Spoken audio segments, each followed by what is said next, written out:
welcome to Macro Talk 2. It's January the 8th, Thursday, 2 o'clock in the afternoon, and today we are talking about troubleshooting, and I'll get to that in just a second. A couple of quick things first. Thank you very much, Patrick. That was very kind and much appreciated for the super chat. And if you have any requests for upcoming live streams on Tuesdays at 8 in the evening, Thursdays at 2 in the afternoon, please leave them in the chat for me. I'd like to know what you would like to hear about. It's not that I don't have a lot of topics, it's just I would prefer to do stuff that you're interested in. So let me know if you want to hear about something in particular. Congratulations to the competition winners from December. I'm not going to tell you who they are. If you haven't seen the video yet, it's over on YouTube. There is also a link in my blog post this week, so you can get straight to it from there. Okay, the rest of the announcements I'll do at the end, so we don't take up any of your precious time. And we're going to begin talking about troubleshooting. I'm talking about a very specific kind of troubleshooting unsatisfactory photographs that we take predominantly in the studio. It goes for field work, it goes for any photography actually, but it's particularly important and particularly critical that we do it right in macro photography because it is such a technical endeavor. So what we're going to talk about today is what to do when you have an unsatisfactory image and you're not completely sure why. That's going to be the key to this. And I'm sure that you have, like we all have at some point, spent half the afternoon doing a studio stack and finally got the final image out of the computer and looked at it and said, that's rubbish. I don't like that at all. And now, hopefully, you'll then look at that even closer and decide why it's rubbish and try to see what was going wrong on your rig so that it won't happen again. But I think a lot of us just throw it away and move on. I don't know why it is. I mean, there's something wrong with it. Don't know, can't tell exactly what it is. Might be diffraction, might be something else, but yeah, it's rubbish. Throw it away. That is not the best way to go, as you'll find.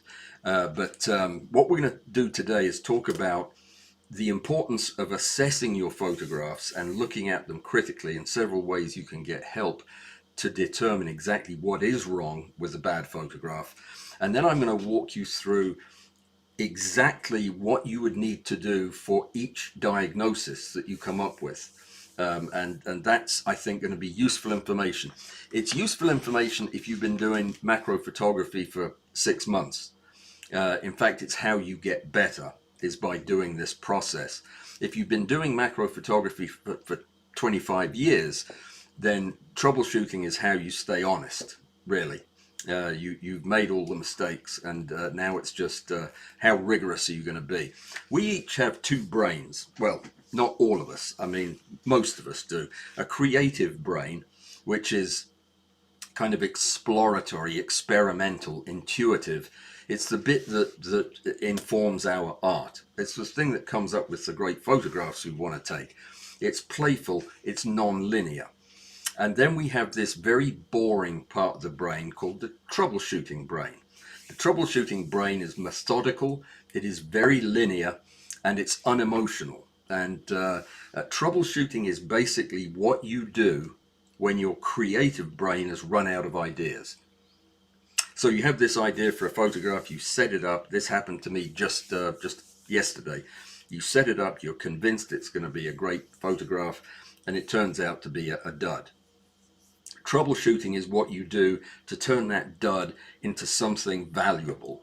And I want to give you a structure by which to do that. And yeah, it's important stuff. And people who don't do it don't get a lot better. Has been my experience. So what is troubleshooting, and why does it feel like it's a hard problem to solve? I think a lot of people react negatively to the word troubleshooting. It probably carries some kind of implications, but it is a difficult process. Let me tell you why I'm talking about it today, by the way. My friend Alison sent me some lovely Lamproderma scintillans slime mold fruiting bodies last week, actually right before Christmas. And I've been photographing them, and some of the time I've been quite happy. Some of the time I've been very dejected about it because I just wasn't sure what I was doing wrong. And I tried many different things and worked through my own troubleshooting workflow. And in the end, I actually had to invent something to get rid of the problem that I was having, which is pretty cool. I was using one of my homemade diffusers. This thing slides on the end of my bendy arm light, and it gives a layer of diffusion. And after this, there's usually another layer over the subject, but I wasn't doing that because I didn't have room. And the pictures were just coming out too specular. And I'll show you why. I'll show you some of my bad pictures in a little bit so you can see how the process gets started. But what I ended up doing was inventing this thing, which has two diffusers, so that by the time the light gets out of the second diffuser, it's a large, soft, directionless light, or every direction light, omnidirectional light. And it made all the difference. And I'll show you some of the bad pictures I took without this, and then some of the good ones I took with it. This is the Glockisant bendy arm. It's in the program notes for Tuesday's live stream, and it's also in my blog post if you want to get some of these lights. They're only $14, and I absolutely love them. I use them all the time in the studio. Okay, I was getting distracted. So what is troubleshooting exactly? It's just a disciplined way that we can go from recognizing a symptom of a problem, what the cause of that problem is, getting to the bottom of it, fixing it. And hang on a sec, I have a message from one of you guys. It's probably because my volume is too low. Alan was just asking if I was having tech issues. You know what it is? I think there was a duplicate copy of this live stream posted, and I was afraid to throw it away because I thought it might throw away both of them. So if any of you know Alan, give him a text, would you, and tell him that we're on the other version of this meeting. I do apologize for that, but I don't know how else to do it at this point. Anyway, so troubleshooting then is a way that we define a symptom, come up with a cause, fix the problem, and then verify that we fixed the problem so that we learn from it. It's just a boring process. People hate it though. They hate to do troubleshooting because we have a habit of jumping to the fixes right away, using emotional decisions to just come up with. Oftentimes we just use our memory. Last time I had this problem, I just whacked it with a hammer and that seemed to make it better. So you whack it with a hammer. And that's not really a very productive way of doing troubleshooting. So we try oftentimes to do multiple things at once. Like we unplug and then plug back in my internet went out today. So I unplugged the modem, plugged it back in again, unplugged the power, plugged it back in again, turned off my computer, turned it back on again, and about 4 other things. And lo and behold, the internet came back on. And I have no idea why, because I did so many things. It could have been any of them. And that's my point. If you do 3 things and you fix the problem, you got lucky. If you do one thing at a time and you fix the problem, you learn something. You learn what the problem was. So it's best to stick with evidence when we're dealing with troubleshooting. So when you have a good process in place, you can stop guessing. You can use empirical data to make the best decision. It becomes repeatable and comfortable after a while. I still don't like to troubleshoot, but because it is fairly time consuming sometimes, but I do it because I know the results are good. And building a personal failure map, the things that I do wrong all the time, helps me to identify trends and patterns in my work so that I can be less likely to do it in the future. So that the mindset for good troubleshooting is very linear and systematic, obviously, and it's evidence-based. We don't go by feeling. This is not creativity. It's experimentation and it's controlled. The way we take our pictures is creative, but not the troubleshooting part. So what we first have to do is identify the problem precisely. And that can be difficult. If you're new to macro photography, it can be very, very difficult because you look at the picture and you can recognize it's soft. Why? Well, there are lots of reasons it could be soft, and you haven't learned enough yet to be able to pin down exactly what kind of softness it is. That is why having somebody who can help you to diagnose the problem can be super helpful. If you have a more experienced macro photographer that you can show the picture to, who will give you some guidelines as to what it is. After you've been doing it a while, you'll look at your own pictures and you'll see what the problems are, and you'll come up with an accurate diagnosis. Something I talked about a month or two ago, the ChatGPT and other LLM tools that a lot of you use from time to time is a great way to get started on diagnosing the problems in a photograph. It will look at the photograph and it will tell you what the softening is from, and how the lighting is and the problems with the color. It's quite remarkable how good a job it does. One photograph at a time. It takes a little time to do it, and it's not always right, but it will certainly get you moving in the right direction. So the best way to go about troubleshooting is to then find out that there's a problem, recognize the problem, identify specifically what the problem is, and then list the most likely causes in order, from the most likely to the less likely. That's important, having them ranked. And then what you do is you test the easiest, highest probability cause for the problem that you're seeing first. By tested, I mean, if you have blur in your picture and you look at it and you think, that looks a lot like motion blur. So if you then take a photograph at a very high shutter speed with bright light with the same camera on a tripod, and the blur goes away, then you have gone quite a long way to proving that your hypothesis was correct. But more importantly, if the picture doesn't get any better, then you have proved that it probably is not proved. You have suggested that it's likely not going to be motion blur from your camera. See what I'm saying? Come up with the easy stuff first, though, because the easy stuff is usually the highest probability, the most likely to be the cause, and the easiest to test. Save the more complicated tests until you have to use them. And then, most important thing I'm going to tell you is change one thing at a time. If you're concerned that your images are blurry because the scene is fairly dark, you have a long shutter speed, and something is moving during your shutter being open, so you think that that's likely the problem, then change only the light, or change only the aperture, or change only the shutter speed to see if you can track down that problem. Don't change everything at once, because it won't inform you as to what the problem was. And then retest if necessary. Repeat the test if it's quick and easy, just to make sure that you were right. And then confirm that that is the problem, and then document it. That's the other thing.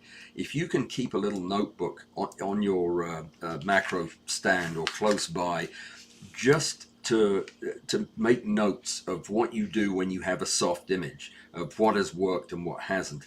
It'll help you to form this map of your own proclivities and abilities in macro photography, so you'll have a more insight into what you're doing right and what you're doing wrong.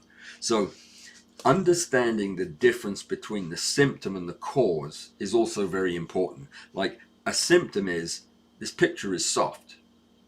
That is a symptom. The causes could be a bad focus, motion blur, diffraction, stacking artifact, broken lens, subject movement, uh, you you name it. It could be any of those things, but they are not the symptom. They are the cause. And the goal is to not describe your disappointment, and start talking about the physics of what's going on with the shot that doesn't work out.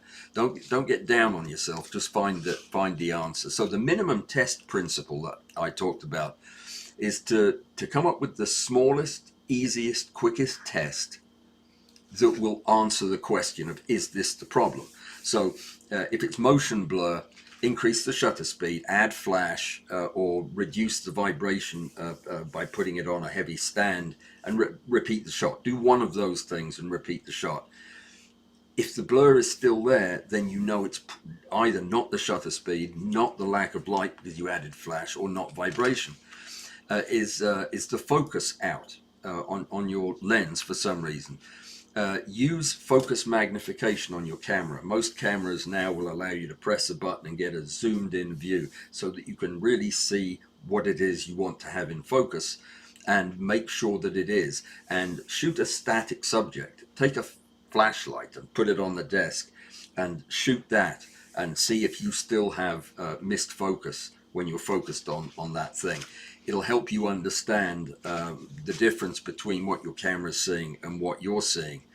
And is it post-processing? Well, we often do stuff by messing around in post-processing, and because we don't go to after stack, for example, and make mistakes that result in all kinds of unwanted changes. Noise reduction can badly soften a picture. Over sharpening can make a picture look terrible.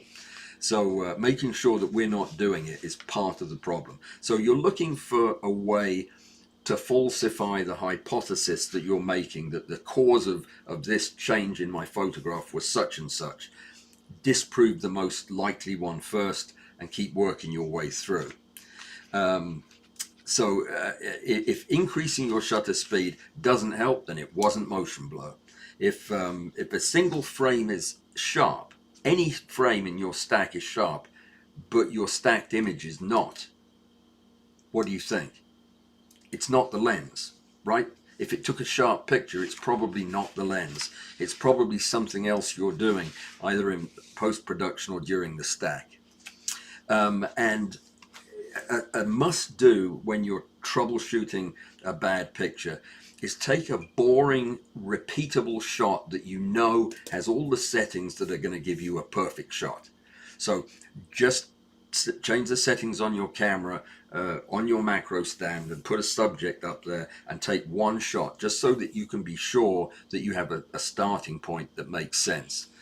If the control shot is bad, when you do that, you set everything up and it's, at all the settings will give you a sharp image, then you have a problem with the system that's much more worrying. That maybe this is in fact something wrong with your camera. I've had something go wrong with my cameras that led to very perplexing problems that were hard to figure out. If the control shot is good, then you know that the problem is going to be something to do with the situation of your shot, the lighting, the geometry, the camera position, your technique, something like that. So understanding why a photograph failed is the beginning step. If you don't understand what the problem is, you can't possibly come up with a cause for that problem except by accident. So you can end up, if you misdiagnose the problem, if you look at the soft image and say, oh, this is motion blur, when in fact it is from diffraction, then you're going to either fix the wrong thing, which makes sense, or you're accidentally going to improve and not know why you did. And that may be the worst thing of all, is you do something that is unrelated and it results in a better picture, and you're convinced from that point on that your diffraction can be fixed just by having a cup of tea or something, and that will mislead you. Worst yet is we can become superstitious. And I'm not kidding. I know people who have who will not use that macro lens on a Tuesday because they always had terrible pictures on a Tuesday using that lens, so they used something else, which is a bit ridiculous. Didn't have anything to do with Tuesday, it was all this technique. But if you know the cause, then you'll come up with a corrective action that you can trust because it's evidence-based. You can prevent the problem from recurring. And most important, I think, is you can develop a growing sense of confidence in your own skill. And that's really what this is all about. Troubleshooting is about building confidence. Because if you know how to look at the problem, identify it, fix it, and then avoid it in the future, you're getting better. So probably the easiest way to assess an image is honestly is to drop it into an LLM, an AI, and let it give you a report. But there is a much more appropriate way, I think, that will help you more, and that is if you review the image yourself as if you were judging a competition. You look at the image and you're trying to answer this question: is this image is bad because X is wrong, and it looks like Y, it looks like diffraction softening, which suggests that the problem was Z. So that's what you need to do, is come up with a logical train of thought that you can answer the question of what's wrong with the picture. And the way to do it is simply to go through what I recommend. I haven't come up with a mnemonic for this, and probably never will because I always forget them. But what you're going to look at is sharpness and focus. You've got your image and it's bad. Is it in focus? Is it sharp where it's supposed to be? Yes or no? Is the exposure correct? Are the highlights controlled? Or is it blown out in parts or inky black in others? The lighting quality. Is there any specularity, any mirror-like surfaces, any unpleasant harshness? Is the diffusion good? Is the direction of the light good? So that's sharpness, exposure, lighting. And then color. Is the color appropriate? Is the white balance okay? Or have you missed a step in post?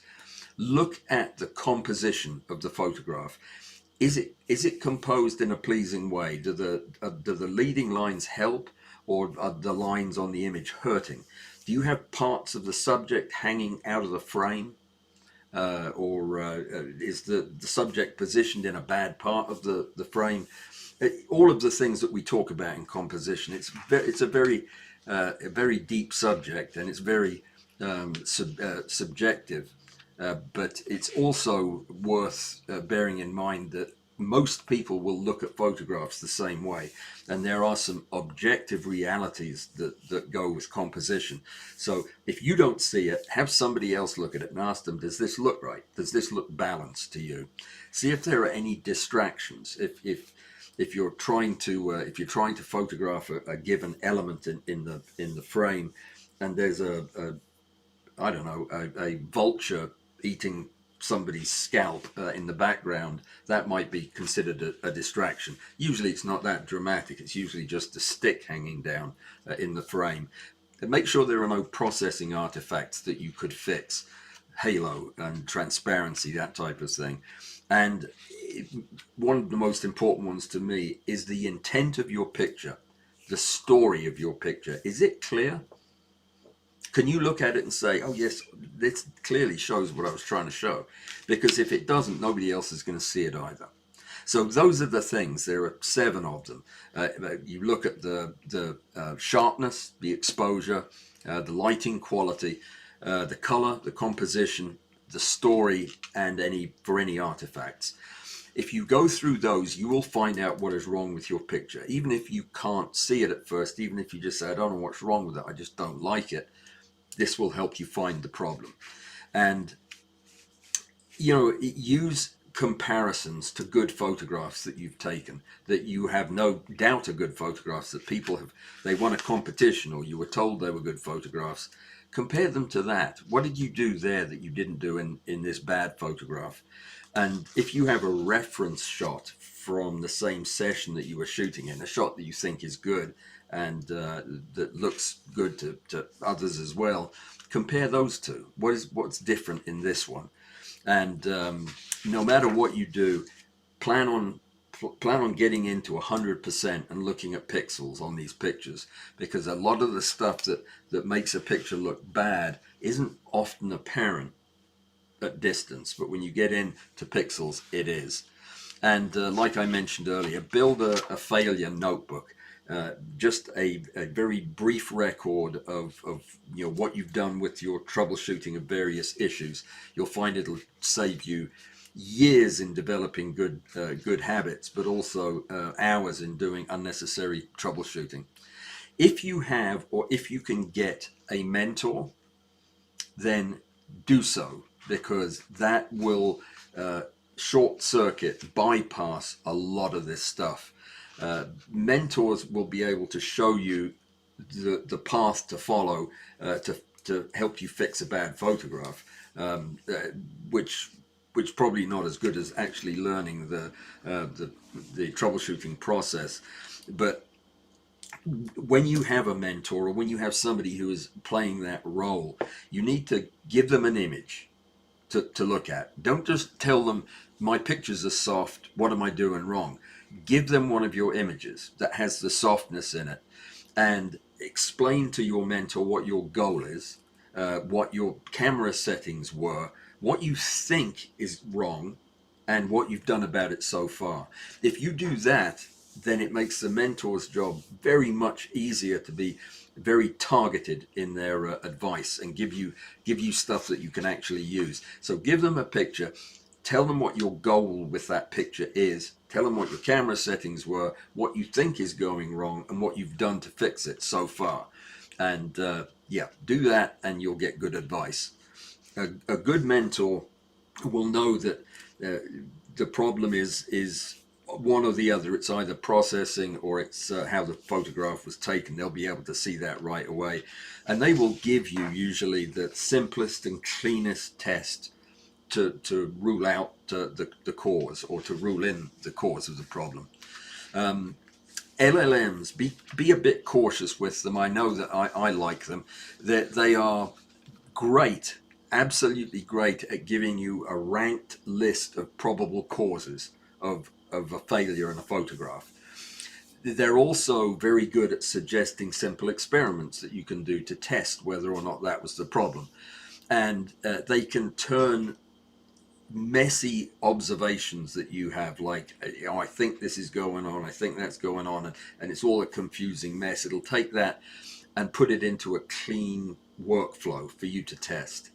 So LLMs are good at that. What they're bad at, and this is worth remembering, is they're really bad at sounding honest.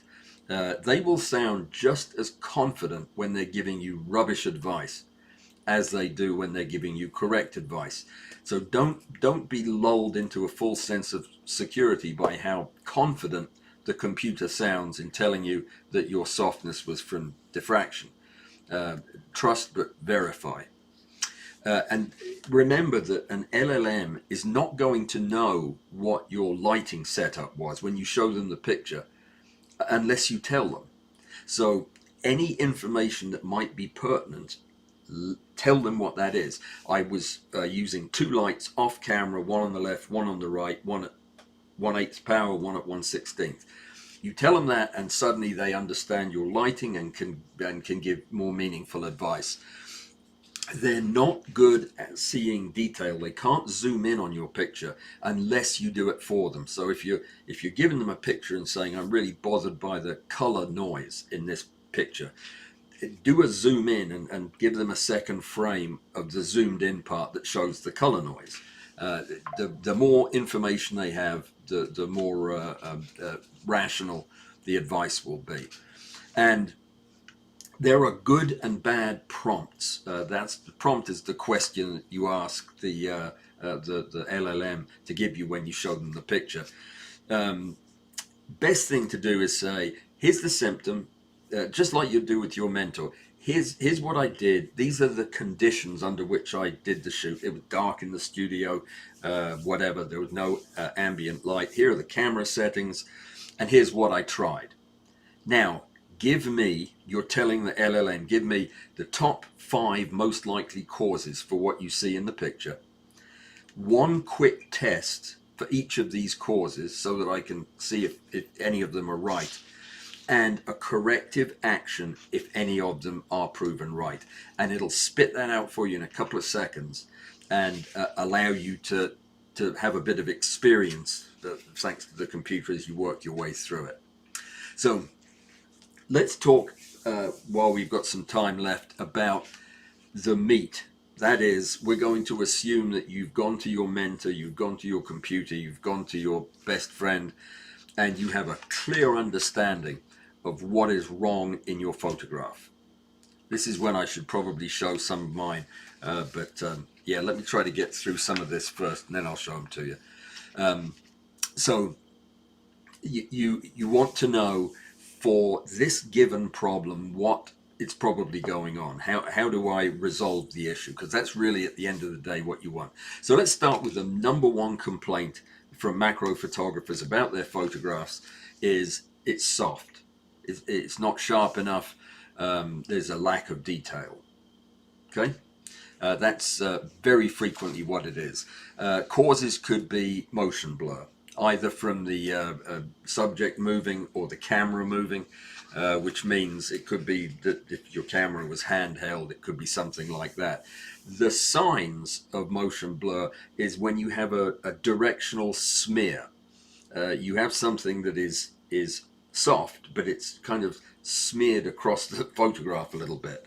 It looks like something that was photographed in motion, in other words.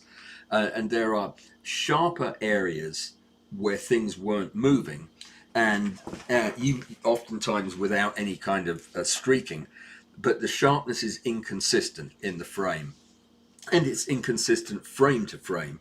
So that's usually what motion blur is. And the test, increase your shutter speed and take a test shot. That will usually get rid of it. Or use a low power flash. That will be even more effective in getting rid of it. Another thing you can do is use a heavier tripod, or use a more sturdy mount on the kitchen table. Increase stability. And then the fix would be to add more light.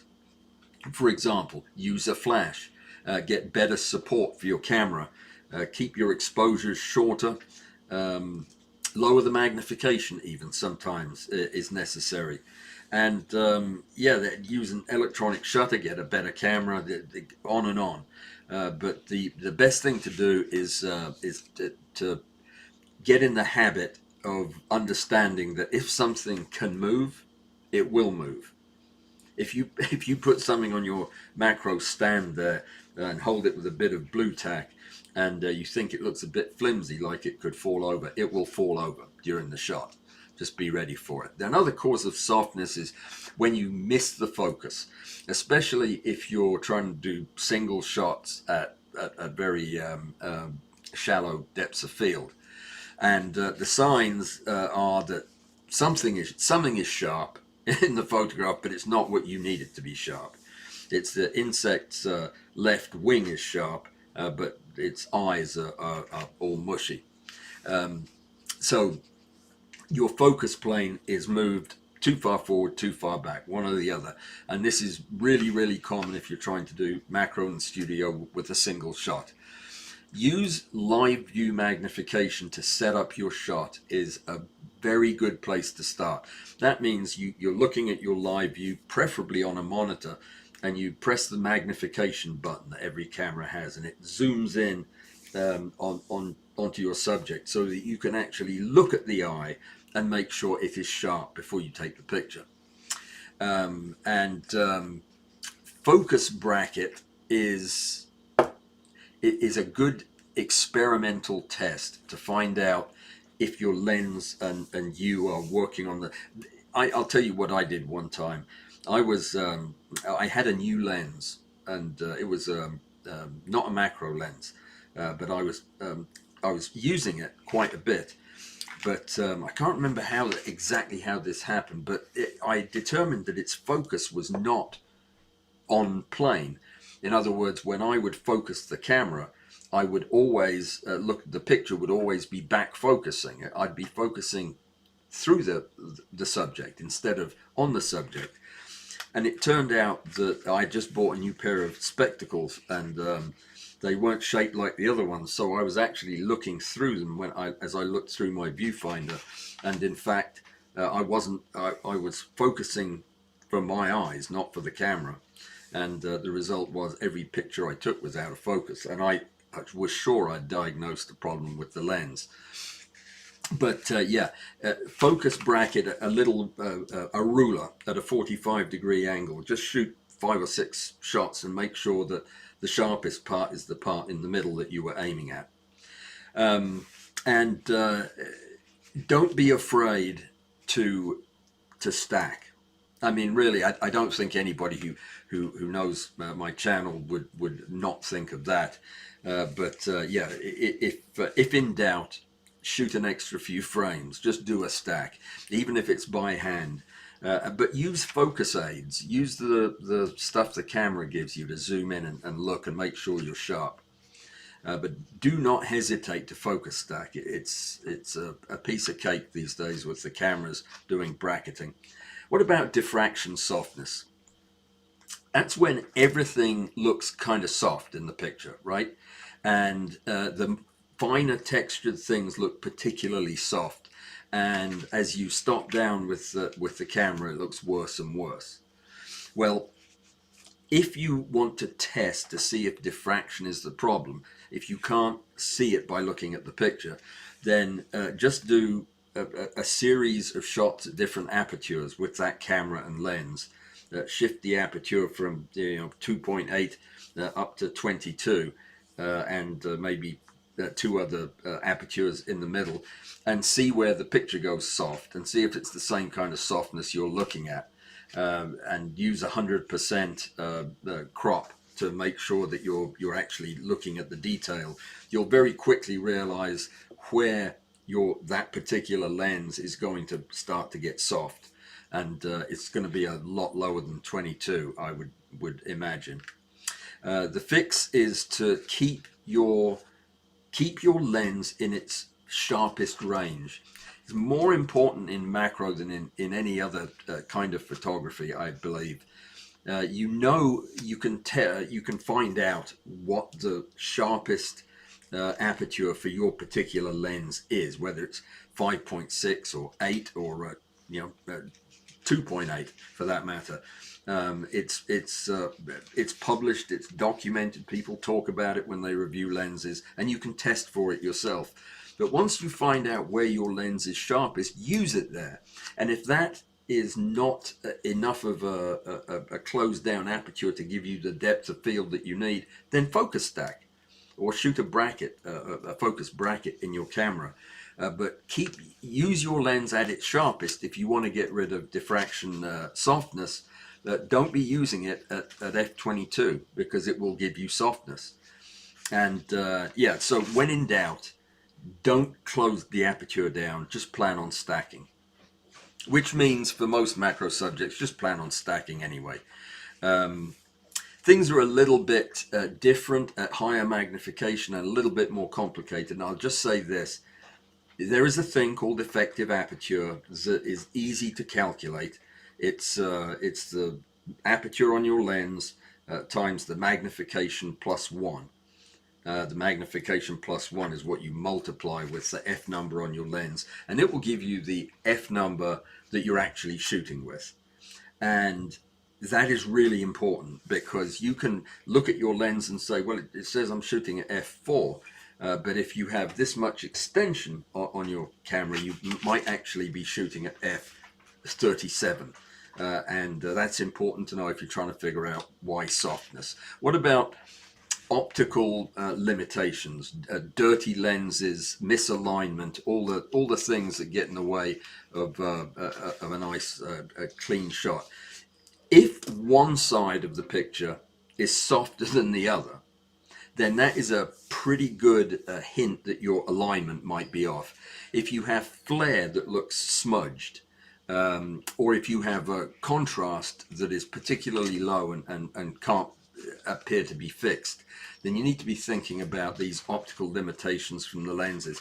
Shoot a flat subject like a bill, a coin, or some printed text, and inspect the corners and the sides. Look at the thing across the entire picture, and you would expect to see if there are no optical issues going on, it'll be sharp across the frame. It's also a good idea to just clean the front element of your lens and your filter or whatever you have on there, just to make sure that it's not part of an omelette on your lens that's causing the softness or the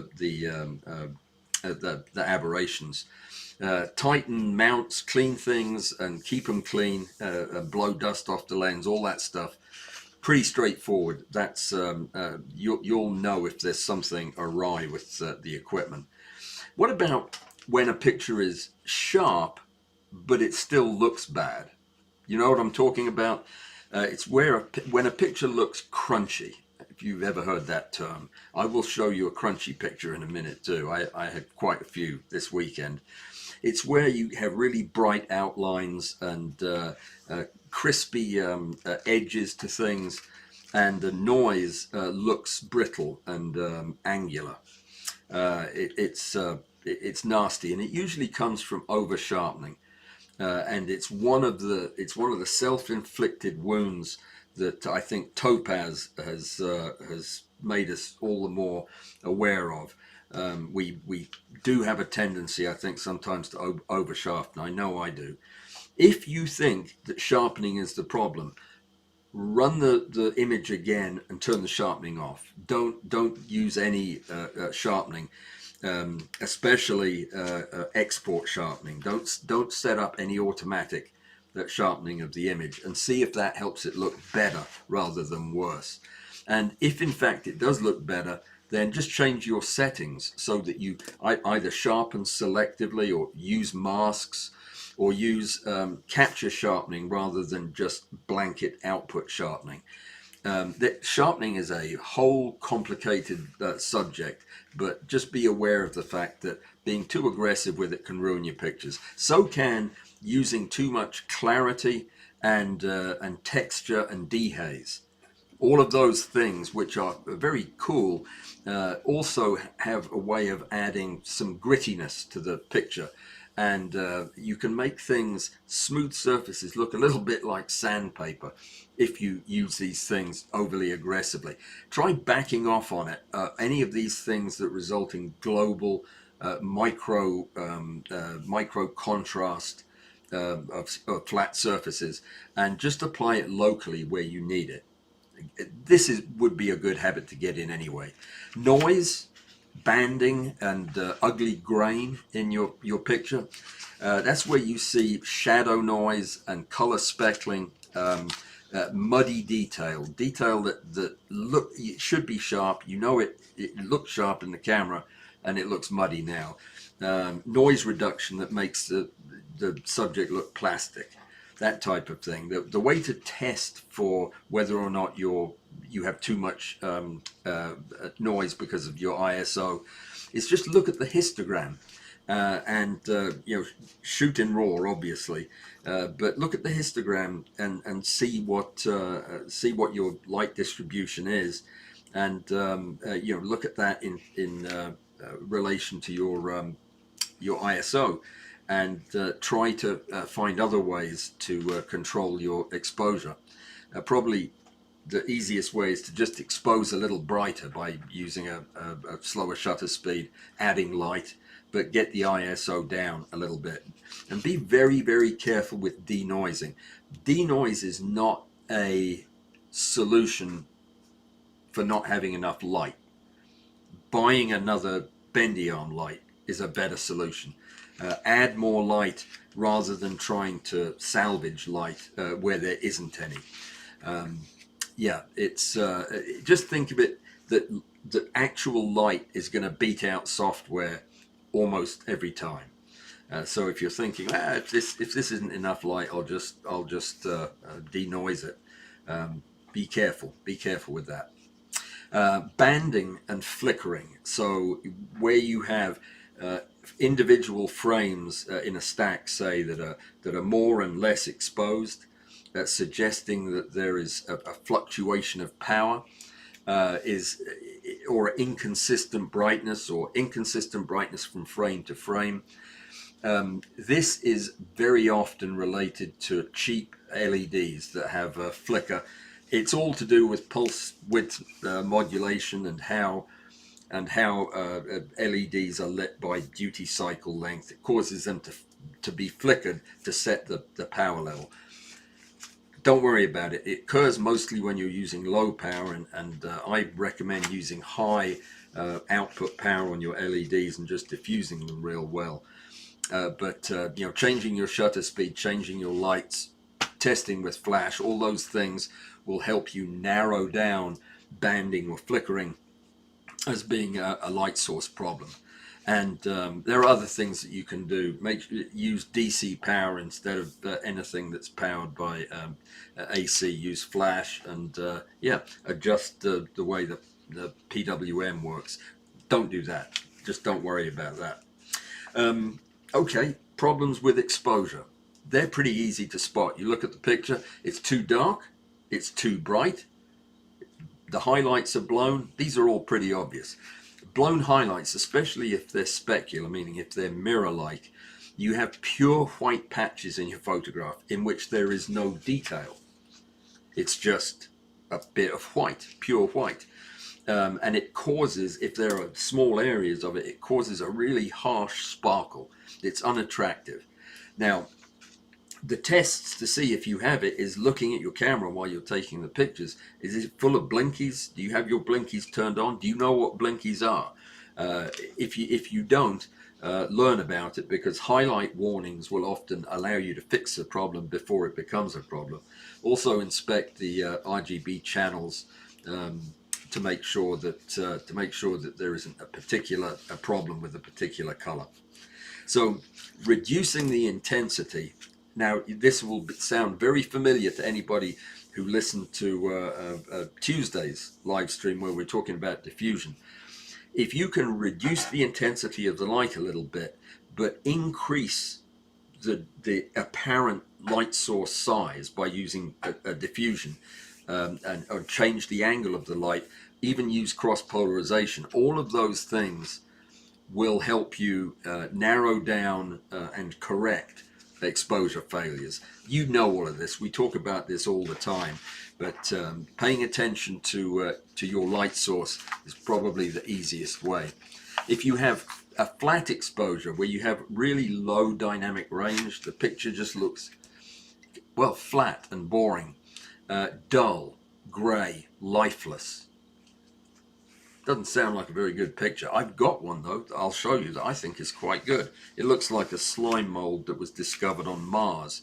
But the fix improved the lighting direction. If your picture looks flat and dull, it's probably because your lighting is too harsh or too even, and you need to maybe improve or change the lighting directions and intensities so that you get some kind of separation with the background and some kind of feeling of depth. Lighting quality problems are different than lighting quantity problems that we've just been talking about. Harsh light with ugly specular reflections is something that will ruin a picture quicker than anything else. And whenever you have these bright spots of light, or hard edge shadows, or a wet plastic look to the picture, it's probably because your light is too harsh. Try moving the diffuser away from the light source, adding a second layer of diffusion, like so, maybe a third of the way in front of that. Moving the light back from the first light source. All of these things will help soften and broaden the light, and change the angle of incidence too. That's the beauty of the bendy arm part of this, is you can change the angle any way you want it. But for such a big bad problem, it's really pretty easy to fix. Harsh light is not difficult to fix if you are familiar with the way you're lighting your subject. To actually fix it, then you need bigger diffusion, a closer diffusion, better placement of the diffusion, multi-stage diffusion, maybe use some flags, maybe use some polarizers, you know, all that stuff. Flat light, where everything is beautifully lit, but it's completely boring. Nothing has any shape, nothing has any punch or dimension to it. It looks almost like the subject was just pasted onto a picture of the background. You know what I'm talking about? It's not attractive. Adding just a little bit of side light, backlight, rim light, hair light, you name it, using a directional fill light, anything like that, that is going to create, I guess you could call it purposeful shadows. Shadows that you want to be bigger on one side than the other, gives depth to the photograph, and that flat feeling goes away. Stray light, light that's bouncing around that doesn't belong there, is a big problem. It causes flare, it causes veiling, and it causes internal reflections and loss of contrast. So if your contrast looks washed out and you have these milky looking blacks, that you clearly have extra light somehow sneaking into the picture, then the best thing to do is add a lens hood. That took a while to demonstrate, but add a lens hood. Yeah, it makes a humongous difference. It cuts out the light that's sneaking in from the sides. Otherwise, find a way to shade the lens and block out any off-axis light, which basically is what this does. Flags, hoods, matted, painted surfaces, better angle control, all of these things will keep light out of your objective. We talk about this non-stop. Color balance, problems with white balance or ugly color casts. Basically, getting your white balance wrong. It's easy to do, or using mixed lighting, using flash and I don't know, flamethrower, or some kind of halogen light with a flash. It's when the background and the subject lighting tend to disagree, and you end up with this shadows that look green or purple. It's awful. You need to test it with a neutral reference, like turn off one of the light sources and just set the white balance and shoot a test shot just with the flash, and then add the others back and see if the problem comes back. So the way to fix that kind of white balance problem is use one lighting type. Don't mix lights. Correct your white balance at the time of capture, and use color correction very selectively and carefully. What about oversaturation? This is a common problem where you get neon or posterized colors. I have several of my pictures that I really like that have some oversaturation problems. Sometimes they can be so oversaturated they look muddy and kind of gray. The way to fix it is to reduce the global saturation. The main slider at the top in Lightroom. Lower the global saturation and then target the hues that you specifically want to be saturated. The blues of the sky or the reds of the fence post or whatever, and then slightly increase the saturation in them. Will give you a much better balance.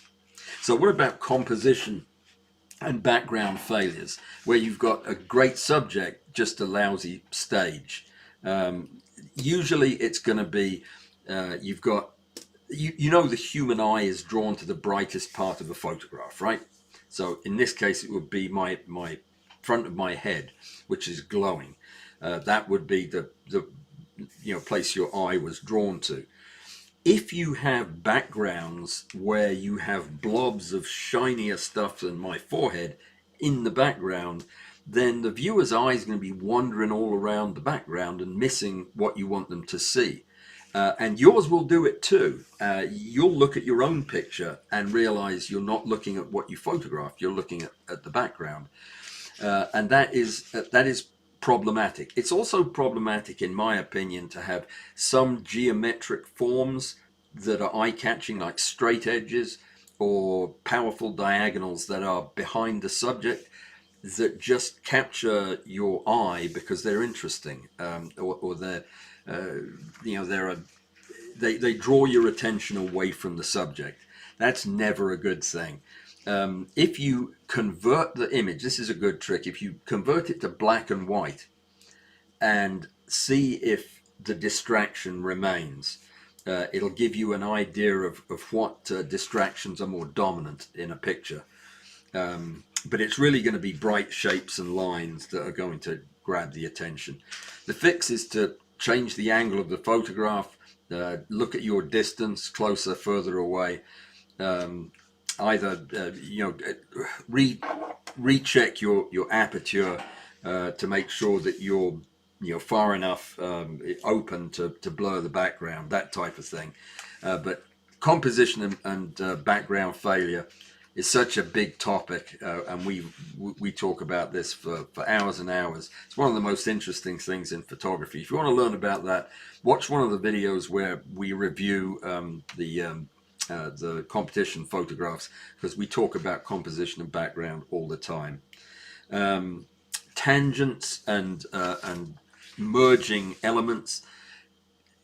Sometimes we can't see it ourselves because we took the photograph, we want to love the photograph, we've been looking at it forever, but other people noticed that the antenna is coming out of what appears to be a telephone pole, or there's a sign that's going right through the guy's head from one side to the other.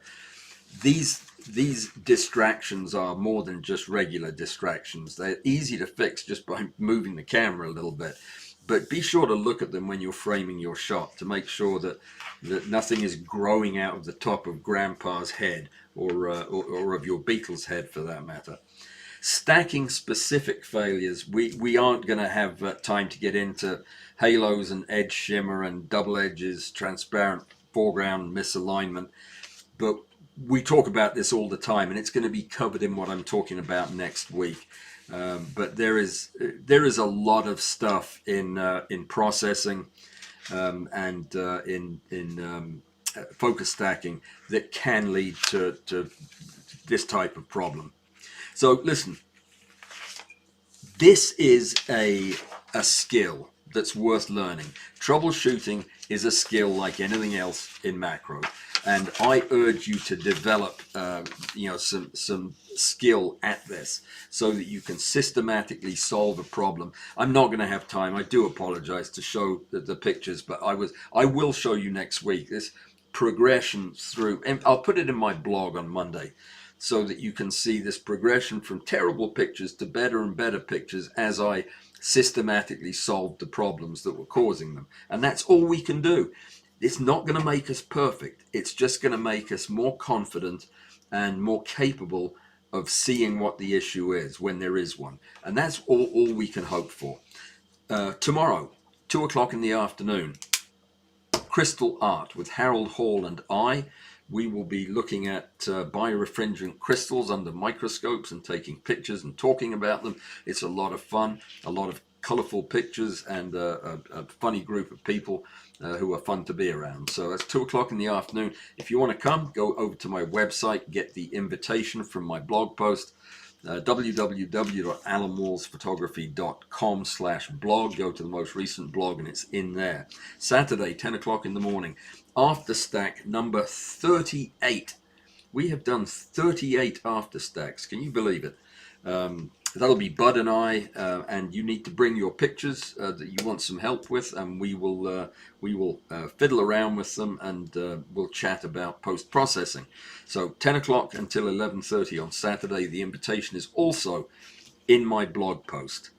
I was going to give you an update on my AI assistant. Let me just say that it's taking longer than expected, because it's taking longer than expected. I have a lot more work to do than the AI told me I did. She lied to me again. So yeah, that's been a bit problematic over the holidays. I haven't had much time to do it, but I have got a fix worked out, and hopefully that'll be resolved.